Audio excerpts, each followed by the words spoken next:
ఒక్క నిమిషం ఆగు. మీరు ఇక్కడ కోర్ట్ స్టెప్స్ పైన నమ్మలేకపోతున్నా. చూస్తాను అనుకోలేదు. ఇన్నాళ్ళకి దేవుడు నా కోరిక తీర్చాడు. కాదు, ఈ దేవత తీర్చింది. అవునరా, నేనొచ్చింది లక్ష్మి కోసం. ఈ రోజు తన అంజితో కలిసి ఎంఆర్ఓ ఆఫీస్కి వెళితే అలా ఎవరైనా మాట్లాడింది?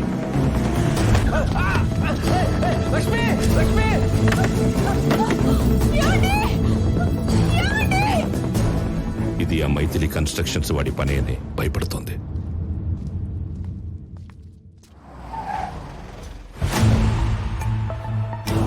అయ్యా, వెల్కమ్ వెల్కమ్.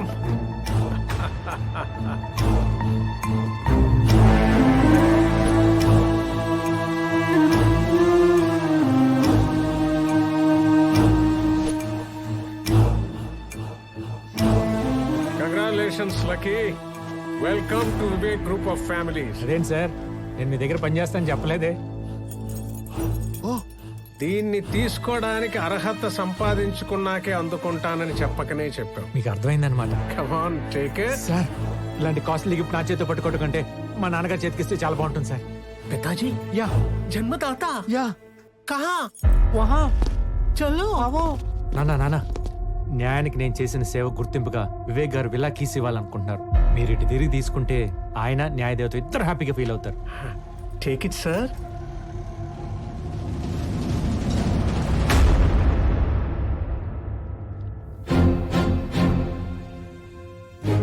మీరు? నేనే Suryanarayan, X justice of sessions court. నీ వల్ల ధర్మాసనానికి దూరమై ఓ కిరాణా షాప్ పెట్టుకొని సాధారణ జీవితం గడుపుతున్న న్యాయమూర్తిని. నా వల్ల? నీ వల్ల కాక ఎవరి వల్ల? నాన్న, ఆయన రే, చెప్పకరా ఈడు గురించి. ఎంతో మంది అమాయకుల్ని చంపి వాళ్ళ సమాధుల మీద ఒక సామ్రాజ్యాన్ని నిర్మించుకున్నాడు. ఆ రోజు అమూల్య చావుకి కారణమైన వీడికి సరైన శిక్ష వేసుంటే ఈ రోజు ఇలాంటి వాళ్ళ ఏడుపులకే కారణమయ్యేవాడు కాదు. నువ్వు వీడి తరపున కాదరా, నా తరపున వాదించు. నేనే నీ క్లయింట్ అనుకుని వీడిని క్రిమినల్ నంబర్ 1 అని ప్రూవ్ చేయి. సరే నాన్న, తప్పకుండా. ముందు ఆ కేసు తీసుకోండి, ఆ కేసు క్లోజ్ అయిపోద్ది. తర్వాత మీ కేసు ఎత్తుకుంటాను.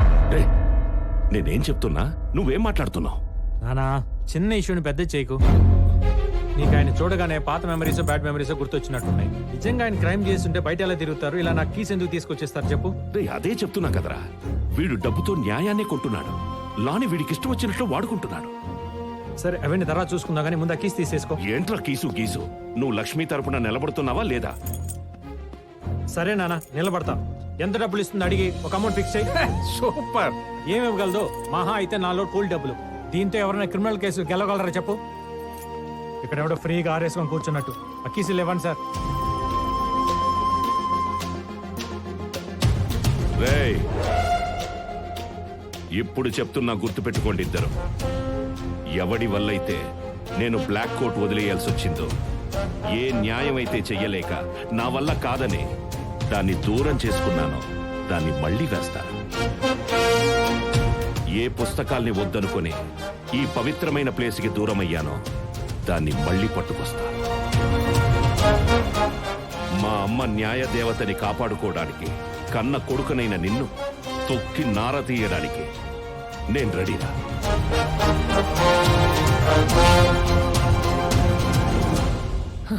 అసలు కథ ఇప్పుడు మొదలైంది. The game starts now. యుద్ధం ఆరంభమైంది. పిక్చర్ అభి బాకీ హై మేరా దోస్త్. ఇంటర్వెల్లో ఇలాంటి ఇన్సెక్యూర్ మాటలు మాట్లాడితేనే ఫస్ట్ హాఫ్ ఏమీ లేదనుకుంటారు. మనం ఎంత ఎలివేషన్స్ ఇచ్చినా పోసుకునేటప్పుడు వాళ్ళు మాట్లాడుకునే మాటలు మాట్లాడుకుంటారు. కానీ నువ్వు ముందెళ్ళి సెకండ్ హాఫ్ లైన్ సపోర్ట్ చేయి. కమర్షియల్ ఫార్మాట్ గెలుస్తుందో, నాన్ కమర్షియల్ ఫార్మాట్ గెలుస్తుందో క్లైమాక్స్ లో చూద్దాం. చూద్దాం చూద్దాం. భయపెడుతుంది బేబీ. ఎవరు? ఆ ట్రాక్ గురించి మంచి కాఫీ తాగితే చెప్తాను, పదండి సార్.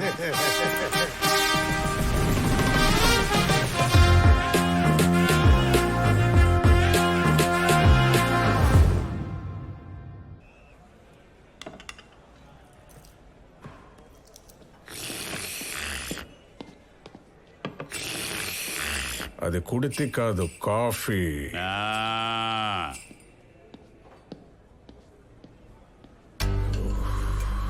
ఏంటి సార్ ఏదో టెన్షన్లో ఉన్నట్టున్నారు? టెన్షనా?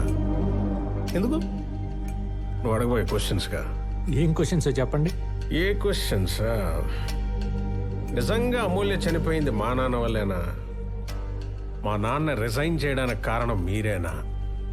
ఆయనకి మీ మీద ఉన్న కోపం కరెక్టేనా అనే కదా. మీకు అన్నీ తెలుసు సార్, మనసు చదివేసే మహాముదురులు. బయటికి ఎలా కనబడతాను కానీ నిజానికి ముదురు మీ నాన్నయ్యా. మా నాన్న? యా. ఆ రోజు కోర్ట్ అవర్స్ అయిపోయాక అసలు అమూల్య నా మీద కక్ష కట్ట కేసు ఎందుకు కేసిందా అని కనుక్కోవడానికి తన ఇంటికి వెళితే అక్కడ మీ నాన్న కనిపించాడు. షాక్ అయిపోయా. ఒక ముద్ద ఇంటి దగ్గర జడ్జికి ఏం పనా అని వెళ్ళి చూసేసరికి అసలు నిజం బయటపడింది. మీరిచ్చిన డబ్బు కాసుపడి దేవుళ్ళ లాంటి వివేక్ గారి మీద తప్పుడు కేసేశాను. ఇప్పుడు మళ్ళీ ఆయన మీద ఇంకో కేసు అంటే నా వల్ల కాదు సార్. ఇదిగో మీరిచ్చిన డబ్బు, ఇవి తీసుకొని మమ్మల్ని వదిలేయండి సార్ ప్లీజ్. పిచ్చిదానా, కుట్టు కుట్టు కుట్టు కుట్టు. ఈసారి కొట్టేసే కేసులో కాదే, కొట్టని కేసులో ఇరికించాలాన్ని. అమ్మడి అమ్మా, నువ్వేం చేస్తావో నాకు తెలీదు. ఇప్పుడు వాడొచ్చి నిన్ను రేప్ చేయడానికి ట్రై చేశాడని స్ట్రాంగ్ గా కేసు పెట్టాలి. లేకపోతే నీ చున్నీనే నీ మెడకేసి ఇలా చంపేస్తా. అర్థమైందా? అర్థమైందా? అర్థమైందా? అలా మీ నాన్న చూపించిన విలనిజం తట్టుకోలేక అప్పటికప్పుడే మీ నాన్న ఇచ్చిన హింట్ ని యాజ్ ఇట్ ఈజ్ గా ఫాలో అయిపోయి ఫట్మను ఉరేసుకొని చనిపోయింది. ఇలా ఆ ఒక్క మాటతో లేచి 2 జేబుల్లో చేతులు పెట్టుకుని నడుచుకుంటూ వెళ్ళిపోతున్నాను. నేను ఎక్కడికి వెళ్తాను కూడా నాకు తెలియదు.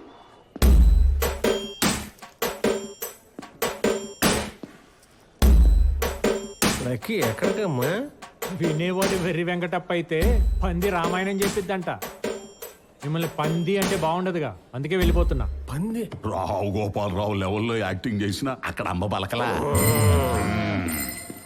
ఏంటి, అమూల్య ఊరేసుకొని చనిపోవటానికి కారణం మా బాబా. ఆయన ఓ చేతిలో సిగరెట్, ఇంకో చేతిలో వాటర్ బాటిల్ పట్టుకొని హీరో కమ్ విలన్ సత్యరాజ్ లాగా తెగ రెచ్చిపోయాడా? ఎవడి చెప్తున్నా సార్ ఈ కహానీలు? అబ్బాయ్, ఆ. ఇది కహానీ అయితే ఇన్స్పైర్డ్ బై ట్రూ స్టోరీ ఏంటో చెప్తా. అమూల్యకి మా నాన్న డబ్బులు ఆఫర్ చేశాడన్నారు కదా, కాదు, ఆయన ఇల్లు వచ్చాక డబ్బులు పట్టుకొని నేను కొంపలో దూరాడు. హే, బయటికి నడు ముందు. ఓ, ప్రశాంతంగా పైసలు లెక్కెట్టుకొని పంచాయతీ తెంచేసుకోకుండా ఏంటి టెంపరు? ఇలా అరిచి ఏం సాధించావు కోర్టులో? ఈ పాడు లోకంలో బతకాలంటే కావలసింది గొంతు కాదు, అందం, డబ్బు, పేరు, పలుకుబడి, అట్లీస్ట్ క్యాస్ట్. వీటిలో 4 నీకు ఎలాగూ లేవు. ఉన్న ఒక్క అందాన్నైనా నచ్చిన నాలాంటోడికి ఇచ్చి పైకి రా. కాదు, చావనైనా చస్తా గాని ఆ నైవేద్యం నాకు పెట్టకుండా నా కళ్ళ ముందే తిరుగుతుంటే బతకనమని నిన్ను. అలా రియల్ విలన్ అయిన మీరు ఇచ్చిన వార్నింగ్ కి ఆ అమ్మాయికి ఏం చేయాలో తెలియక ఊరేసుకుని చచ్చిపోయింది, అవునా? అప్పటి అబ్బా, అంత కరెక్ట్ గా ఎట్లా గెస్ చేసావు అబ్బాయి? ఆ మాత్రం గెస్ట్ చేయలేకపోతే ఈ డ్రెస్ ఎలా వేసుకుంటాను? ఈయంతో కూర్చొని కాఫీ ఎందుకు తాగుతాను? సార్, మీరు ఎదవా అంటే ఎదవా అని ఒప్పుకోండి, అప్పుడు నాలాంటి ఎదవలకు నచ్చుతారు. అంతేగాని మా నాన్న విలన్ చేసి మీరు హీరో అవడం వల్ల ఏం ఉపయోగం చెప్పండి? ఒకటి గుర్తుపెట్టుకోండి, ఈ ప్రపంచంలో 2 జాతులు ఉంటాయి. ఒకటి మంచోళ్ళు, 2 ముంచేవాళ్ళు. ఈ మంచోళ్ళు మిడిల్ క్లాస్ లైఫ్ లీడ్ చేస్తూ నలుగురితో మంచి అనిపించుకుంటూ భూమి కాల్ చేసి బుక్కులోకి ఎక్కి బ్రతకాలనుకుంటారు. అదే ముంచేవాళ్ళు అంటే మనలాంటి వాళ్ళు 40 మందిని ముంచైనా బ్రతికినంత కాలం వాళ్ళకి నచ్చినట్టు లావిష్గా బ్రతికి భూమి కాల్ చేసి వెళ్ళిపోతారు. నాకు కావాల్సింది అలాంటి లైఫే, నేను వచ్చింది దానికోసమే. అందుకే పాషాగాన్ని మెప్పించి అయూబ్ ఖాన్ కేసు పట్టుకుని వాడిని తొక్కి మీకు నచ్చేలా మీ అంతటి మీరే పిలిచేలా చేసుకుంటారు. ఎందుకంటే మాలాంటి వాళ్ళకి మీరు ఈజీగా దొరకరు కాబట్టి, మమ్మల్ని మీరు పెట్టుకోరు కాబట్టి. నేను ఇన్ని స్కెచ్లు వేసుకుని మీ దగ్గరికి వచ్చింది లైఫ్ సెటిల్ చేసుకోవడానికి కానీ ఓల్డ్ రివెంజ్ ఫార్మాట్ స్టోరీ లాగా మా నాన్న పగల క్యారీ చేసి ప్రెసెంట్ నా కెరీర్ని పాడు చేసుకోవడానికి కాదు. సో నేను చెప్పింది మీరు కరెక్ట్ అనుకుంటే కలిసి పనిచేద్దాం, లేదు అంటారా హ్యాపీగా షేక్ హ్యాండ్ ఇచ్చుకొని శానిటైజర్ రాసుకొని వెళ్ళిపోదాం. సూపర్.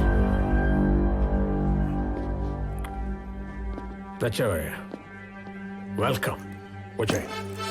బా ఏం సార్ గుచ్చుకుంటుంది? ఓ డైమండ్ రింగా? ఇది మీ ఫింగర్ కంటే నా ఫింగర్కే మ్యాచ్ అయినట్టుంది. Thank you for the return gift sir. పక్కా కమర్షియలీ. డైమండ్ శరణం. శరణం శరణం శరణం శరణం. గోదావరి, వాడిచ్చిన 400 రూపాయలు వాడికే తిరిగి ఇచ్చేవే. వాడిని కన్న పాపానికి వాడికి కూడా ఫ్రీగా నేనే తిండి పెట్టగలను. డైమండ్ రింగ్ భలే మెరిసిపోతుందిరా. ఛీ, సిగ్గులేదురా? కన్న తండ్రి లైఫ్ నాశనం అయిపోవడానికి కారణమైన వాడితో చేతులు కలపడానికి? అంకుల్, ఈ వార్నింగ్ రిపీట్ మ్యాటర్. ఇంటర్వెల్ లో అనేసారు కదా, మళ్ళీ ఇన్నిసార్లు అడిగితే ఎడిటింగ్ లో లేచిపోతాయి. డైరెక్ట్ గా ఆయన ఫైనల్ డెసిషన్ ఇదేనా అని అడగండి. చెప్పరా, వాడి కోసం పనిచేయడానికే డిసైడ్ అయ్యావా? ఈ రింగ్ చూస్తుంటే కనిపించడం లేదా? అడగ్గానే కాదనకుండా అడ్వాన్స్ గా మెరిపించాడంటే, ఇలా మెరిపించి మురిపించిన క్లయింట్ ని ఏ లాయర్ అన్న కాదంటాడా? అది నాలాంటోడు. ఆడు క్రిమినల్ రా. అయితే ఏంటి? క్రిమినల్స్ అంటే ఎవరనుకున్నావు? మన పాలిట దేవుళ్ళు, మహారాజు పోషకులు. వాళ్ళ పోలీసులు, న్యాయ వ్యవస్థలో కొన్ని లక్షల మంది ఎంప్లాయీస్ వాళ్ళ ఫ్యామిలీస్ తో హ్యాపీగా ఉంటున్నారంటే దానికి కారణం లివింగ్ గాడ్స్ లైవ్ లో ఉండబట్టే కదా. అందులో ఈ దేవుళ్లలో మోస్ట్ వాంటెడ్ క్రిమినల్ గాడ్ అయిన వివేక్ సార్ గుడిలో ప్రధాన అర్చకుడి పోస్ట్ అంటే ఎంత అదృష్టం ఉండాలి. రే, మీ నాన్నగారితో ఏంట్రా మాటలు? మా జడ్జిగా ఆయన చేసిన తప్పు లాయర్గా నా చేతి చేయనీయని చెప్పు. అవకాశం ఉన్న సంపాదించకుండా, అనుభవించే రాతను అనుభవించకుండా ఆయన ఫ్యామిలీకి చేసినట్టు నన్ను నా ఫ్యామిలీ చేయనీయని చెప్పు. రిచ్ నుంచి మిడిల్ క్లాస్ కి తీసుకొచ్చి మన లైఫ్ తో ఆడుకున్నాడు. అలా నా కొడుకు లైఫ్ తో నేను ఆడుకోలేనని చెప్పు. చూడనా, నీ రక్తం పంచుకొని పుట్టినంత మాత్రాన నీ బుద్ధులు రానందుకు సంతోషించు. రా, వెళ్ళి పొలసి తిందాం. ఒక చీటింగ్ కేసులో దొంగ పంపించిన కమర్షియల్ కర్రీ టేస్ట్ అదిరిపోయిందంట. గోదావరి, ఇంటికి మధ్యగా ఒక గీత గీవే. గీత కోసం వాళ్ళ నాడు లక్ష్మణుడు గీసిన గీత కన్నా శక్తివంతమైన గీత కావాలది.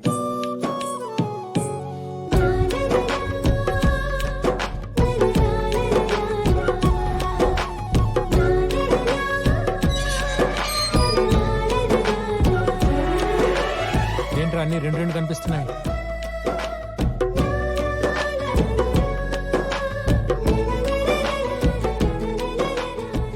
సినిమాలు, సాంగ్లు, ఆర్ఆర్లే అనుకున్నా. సీన్లు కూడా వాడేస్తున్నారా? ఏయ్ మిస్టర్, కమర్షియల్ నాన్ కమర్షియల్ సినిమాలు ఒకే కాంప్లెక్స్ లో ఆడినంత మాత్రాన. నువ్వు చెప్పమ్మా. అన్న దీన్నే ప్రాంప్టింగ్ అంటారన్నా. ఇప్పుడు ఆర్టిస్టులు పేజీలు డైలాగులు గుర్తు చెప్పాలంటే కష్టం. అసిస్టెంట్ డైరెక్టర్ ప్రాంప్టింగ్ ఇస్తుంటే వీళ్ళు ఎత్తుకుంటారు అనమాట. చెప్పు. అలా డబ్బు కోసం అన్యాయాన్ని సపోర్ట్ చేసే మీరు, న్యాయం కోసం కరెన్సీని కూడా కాదన్న మీ నాన్నగారు ఒకే ఇంట్లో ఉన్నంత మాత్రాన ఎవరెవరి చిన్నగా ఎవరి వాటాలు వాళ్లకు ఉంటేనే ఉత్తమమని ఇలా డివైడ్ చేశాను. కరెక్ట్ పని చేసావమ్మా. వీడితో కలిసి ఎలా బతకాలని ఆలోచిస్తున్నాను రాత్రి నుండి. ఇద్దరి మధ్య గీత గీసి బాగా దూరం పెట్టావు. ఏంటి, నీకు కూడా క్యారెక్టర్ ఇస్తా ఉందా? తెగ జీవించేస్తున్నావు. మీరు ఆగండి. మీరు చెప్పాలనుకుంది మీ క్యారెక్టర్ లోకి వెళ్ళి నేను చెప్తా. అబ్బో, నువ్వు కానీరా. ఆబ్రా, ప్రాంప్టింగ్ లేకుండానే. Yes. అబ్బో, నాకు ఈ రోజు నుండి కొడుకు లేకపోయినా కోడలొచ్చింది. అది నువ్వు వేసే ఎత్తుగడల్ని చిత్తు చేసి నిన్ను ఆ వివేకాన్ని తొక్కి నన్ను గెలిపించబోతోంది. నా కోడలు కాని కోడలు. అలా కోడలు అని పసలు నొక్కి చెప్తే ఈ కొడుకు పెళ్ళాం ఫీలింగ్ వచ్చేసి ముద్దుల వర్షం కురిపించాలని మూతి తహతలాడిపోతుంది. తహతహలాడుతున్న నీ మూతిని కరప్టెడ్ మనీ ముట్టుకున్న చేతుల్ని ఆపడానికే ఈ fire brand Jhansi fire line ఇది. పొర్రపాటున గీత దాటాలనుకుంటే సీజీలో మంటలే కాలిపోతావు. అందరు ఓవర్ యాక్టింగ్ చూడలేక చచ్చిపోతున్నా. పదండి. నువ్వు ఆ కాలు ఇటువైపు పెట్టావంటే నేను చచ్చినంత ఒట్టే. ఇక్కడ ఈ ఎక్స్ప్రెషన్ పెట్టకూడదు, ఇలా పెట్టాలి. అప్పుడే మనకి సెపరేట్ క్లోజ్ పడి చార్జ్ చేస్తారు. ఇది కూడా తెలియదు, పెద్ద లాయర్ అంట.